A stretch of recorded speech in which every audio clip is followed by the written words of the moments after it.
کیا آپ جانتے ہیں کہ سال کا ایک دن ایسا بھی ہے جسے اللہ تعالیٰ جہنم سے آزادی کا دن فرماتا ہے؟ یہ ہے یوم عرفہ، ذوالحجہ کی 9 تاریخ، ایک عظیم اور بابرکت دن۔ حضرت محمد صلی اللہ علیہ وسلم نے فرمایا، اللہ تعالیٰ یوم عرفہ کے دن سب سے زیادہ لوگوں کو جہنم سے آزاد فرماتا ہے۔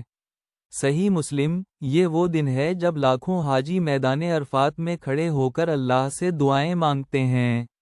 لیکن صرف حاجی ہی نہیں، دنیا بھر کے مسلمان بھی اس دن کی برکتیں حاصل کر سکتے ہیں۔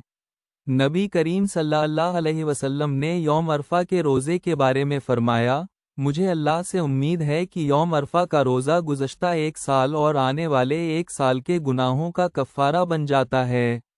صحیح مسلم۔ سوچیں، صرف ایک دن کا روزہ اور 2 سال کے گناہوں کی معافی، یہ اللہ کی کتنی بڑی رحمت ہے۔ یوم عرفہ دعا قبول ہونے کا بھی خاص دن ہے۔ رسول اللہ صلی اللہ علیہ وسلم نے فرمایا، سب سے بہترین دعا یوم عرفہ کی دعا ہے۔ ترمذی۔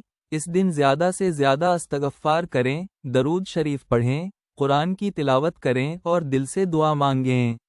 خاص طور پر یہ کلمات بار بار پڑھیں، لا الہ الا اللہ وحدہ لا شریک لہ، لاہ الملک ولاہ الہ الحمد وہو علی کل شیء قدیر۔ شاید یہی وہ دن ہو جب اللہ ہماری زندگی بدل دے، ہمارے گناہ معاف فرما دے اور ہماری دعاؤں کو قبول کر لے۔ اللہ تعالی ہمیں یوم عرفہ کی برکتیں نصیب فرمائے۔ آمین۔